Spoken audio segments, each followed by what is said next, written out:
Imagine finding out that you have a long-lost sibling.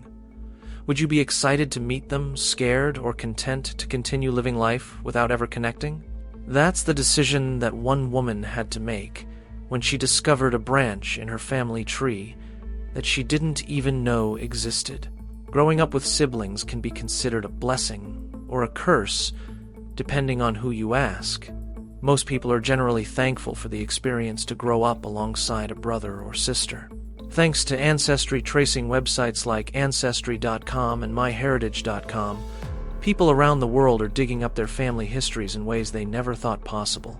Sometimes, people are confronted with harsh truths that their families worked hard to keep secret for generations.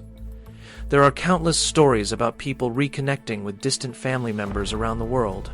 Even more incredible are the stories from people who found out they had siblings they didn't even know about.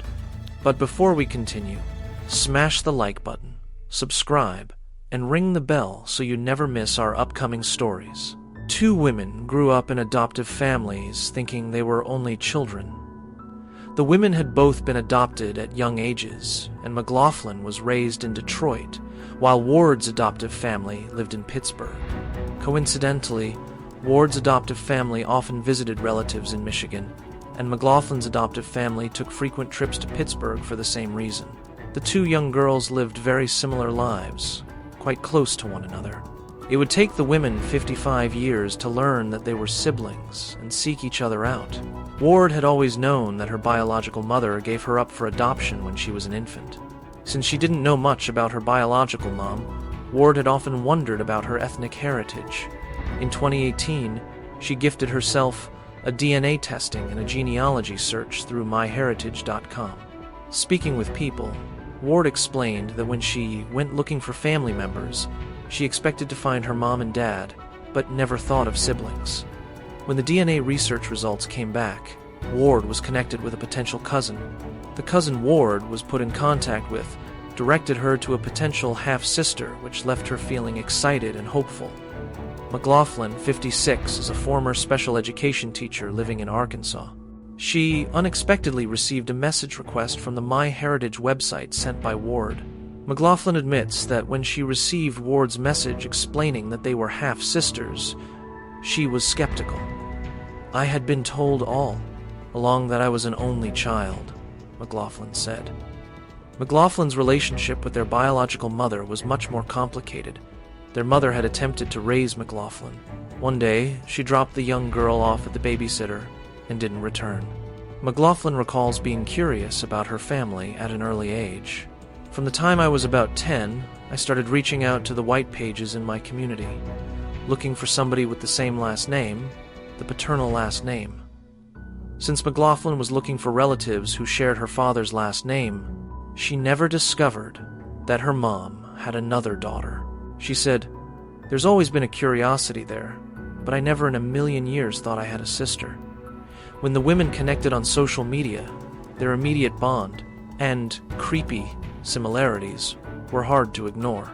McLaughlin also decided to complete a DNA analysis herself, feeling like there were too many weird similarities, characteristics, biological and quirks and isms for it not to be a biological thing. The women's instincts were right, and the DNA test confirmed it. They were blood-related half-siblings, meaning they shared a mom but had different fathers. Learning that they had a sibling in the world was an overwhelming and emotional experience. We talked for 3 hours on the first Zoom call, Ward told people. It was down to, what foods do you like? Where do you like to go? I mean, we have so many mannerisms the same. We have the same gestures. Our favorite food is Mexican. The similarities didn't stop there either, Ward continued. We're both absolute shopaholics. We both have the same very dark sense of humor. All of these little things that sisters talk about when they're kids, we were like 5-year-olds. It's not surprising the sisters clicked so easily, after all. They had grown up relatively close to one another. Ward says the conversation turned to all of these little things that sisters talk about when they're kids.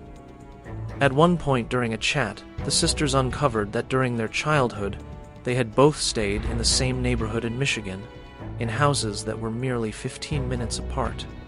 Although they never remember encountering each other face to face, the sisters have similar memories from their early years. Ward acknowledges that she and her sister were basically just crossing back and forth most of our childhood. I have memories of my aunt going to one of the bakeries in Michigan and getting this certain Boston cream pie, and Mary knows exactly the bakery. McLaughlin even suspects that the two siblings may have run into each other at some point, saying, "Maybe we did see each other. Maybe we were even sitting at the same ice cream stand. Who knows?" The young girls individually embarked on their own life journeys that would see McLaughlin move states with her husband and children, and Ward move to Europe with her husband. The sisters were separated by continents when they finally discovered one another. Ward currently lives in the UK with her husband Colin, but recently made the trip to North Carolina to meet her sister and adult nieces and nephews in person for the first time. McLaughlin described their airport reunion as surreal and overwhelming, but in a great way. The women say that their unexpected discovery has fulfilled them in ways that they never believed possible, helping to fill a void in their family that never felt quite right. They now have daily phone calls just to chat and catch up on everything they missed in the last 55 years. The sisters added that they are both grateful for their adoptive families and the childhoods they were lucky enough to experience. McLaughlin says, "We are eternally grateful to our adoptive families, and we love them." Ward said that her next move is to try and track down her birth father, but she knows it might not be as great of a success story as she had with her sister. She's still optimistic, saying, "Regardless of what I find, good or bad, I don't regret doing it."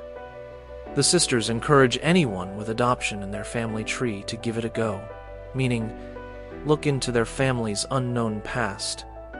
Ward says, "Then you know, good or bad.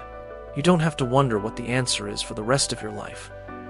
McLaughlin and Ward acknowledge that it would have been nice to have one another in their lives long before their mid-50. "I had other things in life to do and to achieve. And yes, I would have loved to have whined to her through 2 rounds of graduate school and 2 master's degrees and raising children," McLaughlin says. The younger of the 2 sisters reflected, "I would have loved to have had Diane by my side. During those times, I wished I had a sister, and now I do." Looking back, it's easy to see that Diane and Mary were always on a course to encounter one another. According to McLaughlin, it wasn't the universe saying no, it was the universe saying not yet. Thank you so much for watching. If you enjoyed the video, please don't forget to leave a like, subscribe, and ring the bell so you never miss amazing tales like this one.